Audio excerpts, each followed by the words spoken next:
Hey everybody, how are you? Happy Tuesday to all of you. Happy summer. And I kind of have to say, I am not a huge fan of talking about back to school in the middle of July. And, I don't even have young kids at home, except for my grandchildren. But I hate to think of back to school so early. But unfortunately, we do have to talk about that. And that's exactly what we're going to talk about tonight. So before we get started, hi Brittany, share this out with your friends, other parents, because everybody's thinking about this because it's right around the corner. My grandkids go back to school in just a couple weeks. In the state of Maryland, we don't go back to school till after Labor Day, which personally I think is the best option. However, a lot of different school systems go back in August. So I thought this is the time to really talk about this because it's so important. Let me tell you who I am. I'm Celia. I'm a family empowerment coach, and I'm here simply to empower you parents with tips and strategies and all kinds of techniques that you can use so you can turn around and empower your kids. I work with parents, and in 90 days, guys, I can create family harmony in your home. I can get rid of the tantrums, start with the listening and cooperating, get rid of the whining and all those aggravating, nagging, daily, just frustrations that you have to deal with. Get rid of them and really make life better for you and your kids. Hi, Trinity. So, as we get rolling here, we're going to start talking about getting your kids on track for school and helping them to wake up when it's time to catch that bus or exit the door. And we're going to also talk about some things that will just make your life easier once your kids are in school, what you can do as a proactive parent at home. So let's get started. Let's not waste time. Get some water, get some coffee, get some tea, and let's talk about this together. I personally sent 5 kids through school, 2 of mine that I gave birth to, and the 3 I gained through marriage. We were dealing with all that, getting 5 kids through school. Some of my stepchildren lived with me. Some of them did not, but, it's a joint effort in a blended family. So let's talk about getting your kids on track out of the summer craziness and the summer relaxation mode and get them ready for school. So the first thing I want to talk about is waking your kids up because honestly, guys, they got to get up. So if you can continue that summer schedule of we go to bed at 10, we go to bed at 10:30, we go to bed whenever, and we wake up at 9 or 10, they're never going to get up for school. Look, new pumped up parenting mugs. Aren't they nice? They're big. They're wonderful. If you want one, give me a note in the comments. I'll send you the link. Okay, so here's the thing. You need to keep your kids on a summer schedule all summer. All summer. You need to keep them on schedule. Yes, you can vary it a little bit. And if you're just one of these parents that are like, what the heck? It's summertime. They can do what they want. Then you better start planning now to put them back on their school schedule so they at least have 2 to 4 weeks of really getting in the routine of things.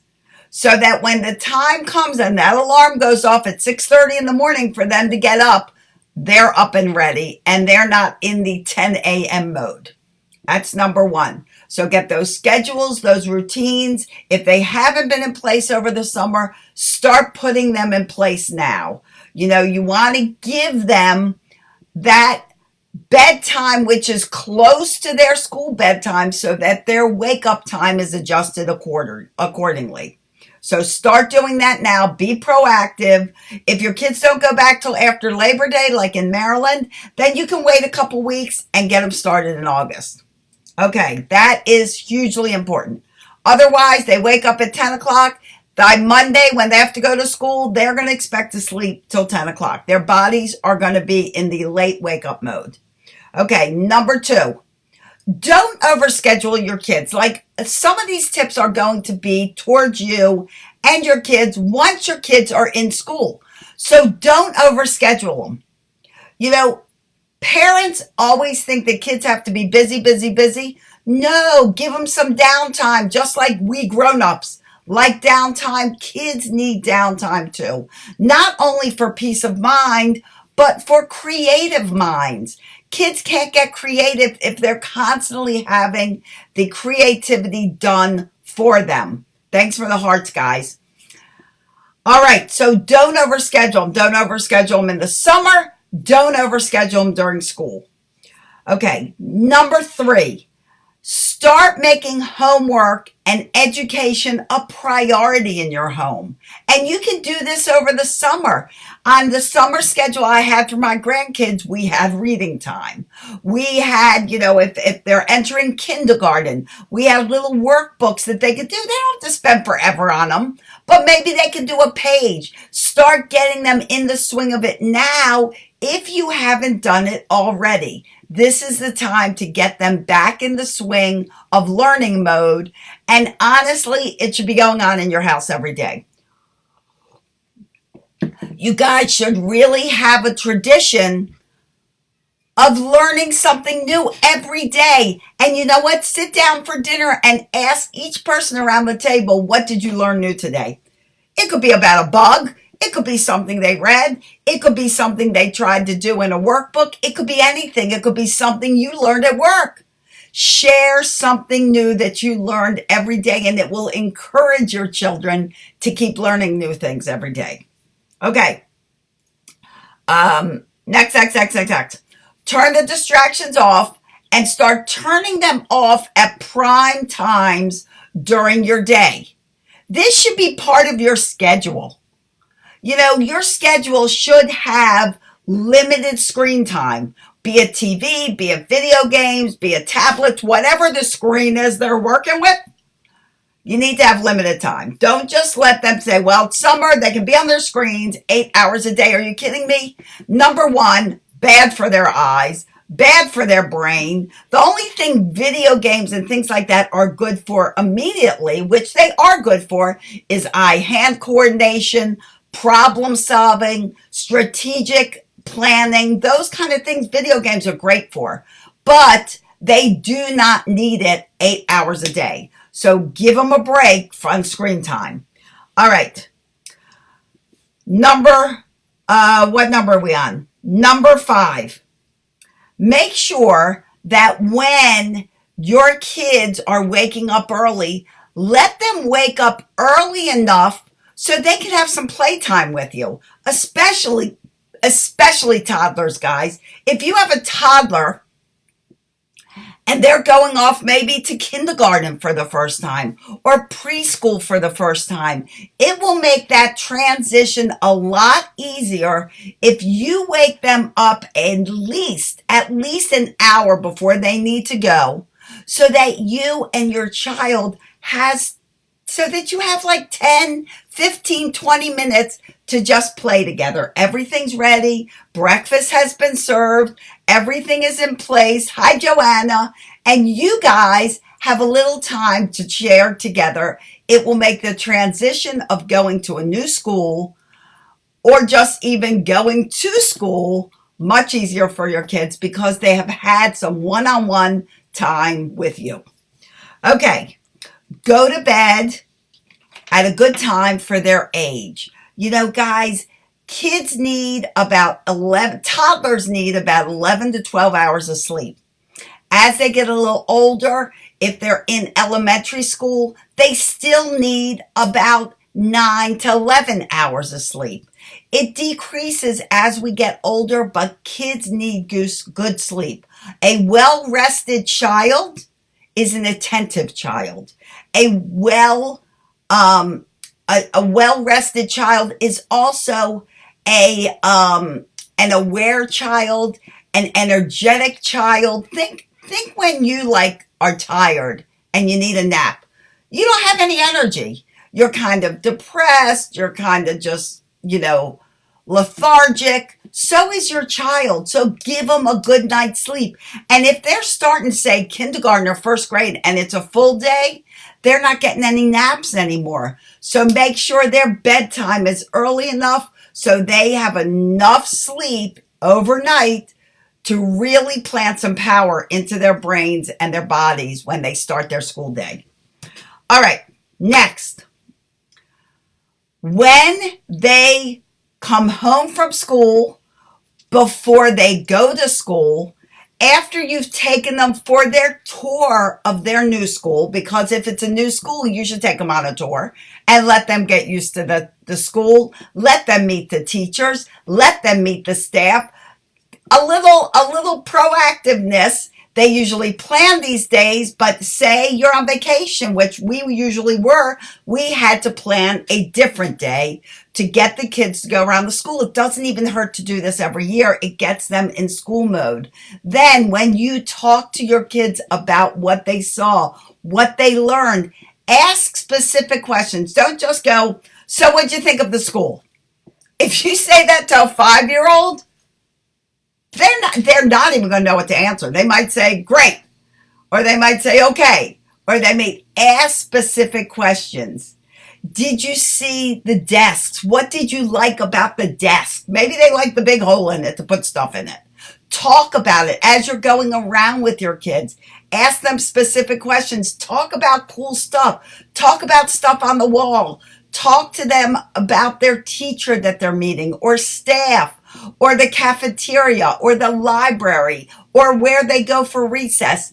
Start conversation, but start specific conversation. So you are asking specific questions, and once school begins, ask them specific questions about school. Did you help somebody today? Who did you sit next to at lunch? Did you do something creative in art? Were you painting? Were you drawing? Were you using crayons? Were you using colored pencils? What did you learn in math? Did you use a ruler? Be very specific. Hi, Diana. Be specific with the questions before school, and be specific with them once they start attending school again. You will engage them in more conversation. The more questions you ask, the more specific questions you ask, the more conversation they will have with you. Okay. This is something I'm going to give you a heads up on prior to them preparing for school. Once they're in school, guys, there's a lot of school of thought on this. They come home from school, and I just have to approach this whenever I talk about school, because it's kind of something I believe in, but I will say there's a lot of schools of thought on this, and you can take my advice or not. A lot of parents, when they get home from school, they want that homework done right away. Just get it out of the way. In my eyes, homework, although sometimes annoying, sometimes overdone by teachers, shouldn't be something you just get out of the way. In my eyes, hi Angel, if you come home from school, these children have been doing 8 hours of schoolwork. 8 hours, like you going to a job for 8 hours. When they come home, do they want to dive their face right into more papers? No.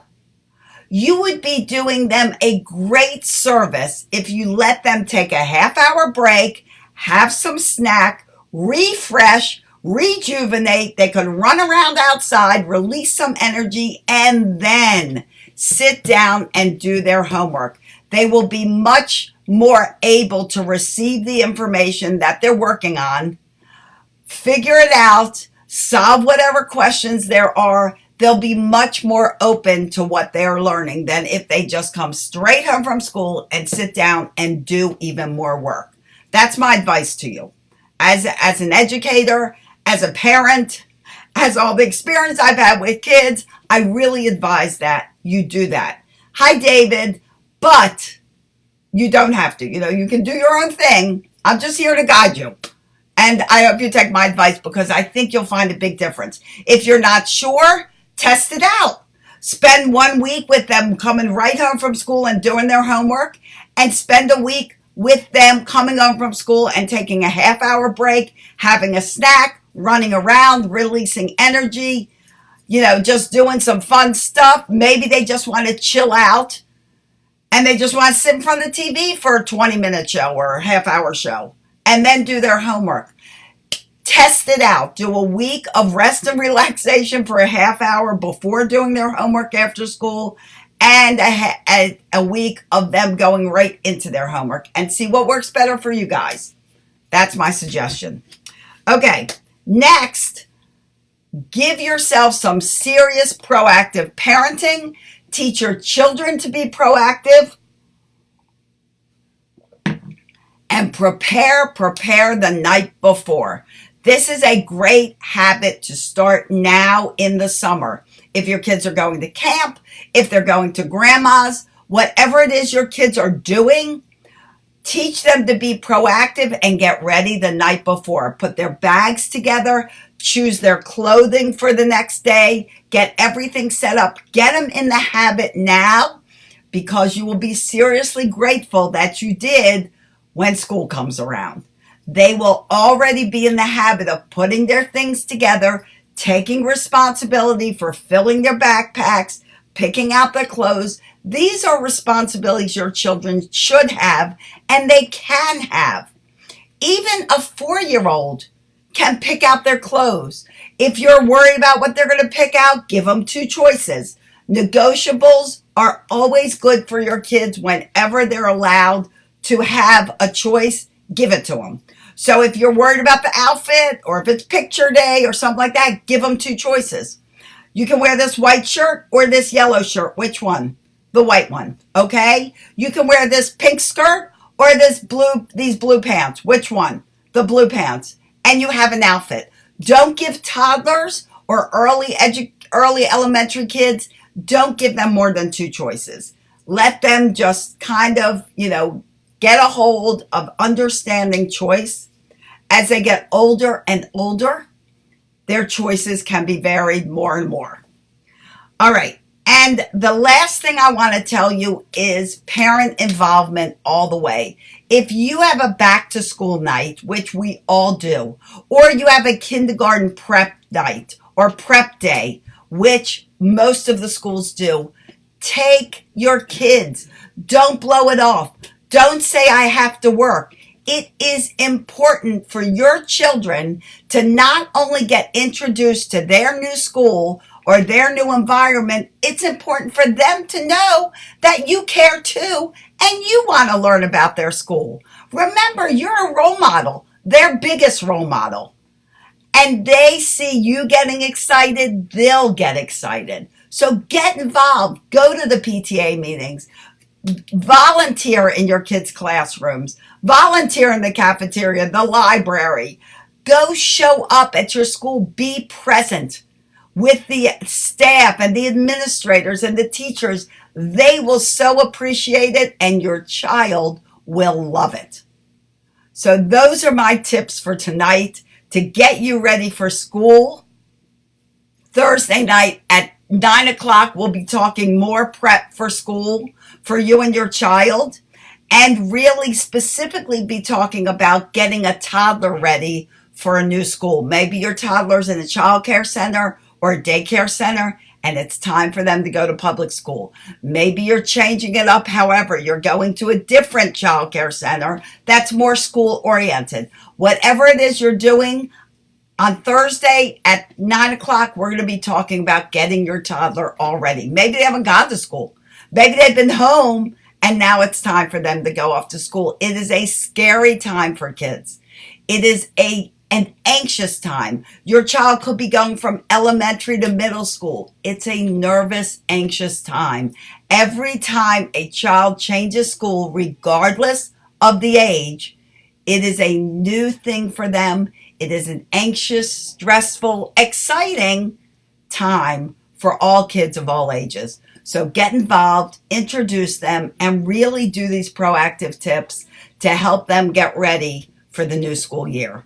Okay, guys, so that's what I've got for you tonight. Join me tomorrow not tomorrow. Don't join me tomorrow. Join me Thursday at 10 o'clock. Hey, guys, if you're interested in one of these mugs, let me know. I'm going to be putting a link soon as I get my little Shopify store all set up, so you can go on there, get mugs, t-shirts, all kinds of things. And the 5-day parenting challenge is back. and I will be announcing the date soon. It's free.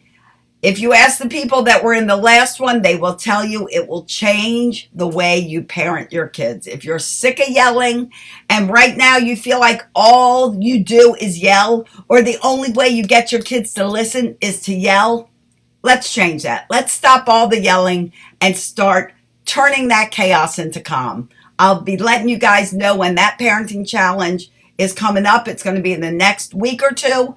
If you're interested and you're watching this, put an I'm in, and I'll be sure to send you the first message because it's a limited enrollment.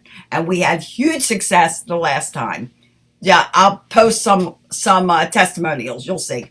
In the meantime, guys, as always, I wish you days filled with peace, love, and tons of laughter. It really is the best medicine. Have fun. Still enjoy your summer. It's not over yet. And if you're not in our Pumped Up Parenting group on Facebook, join us. We have loads of fun. Have a great night, everybody. Bye-bye.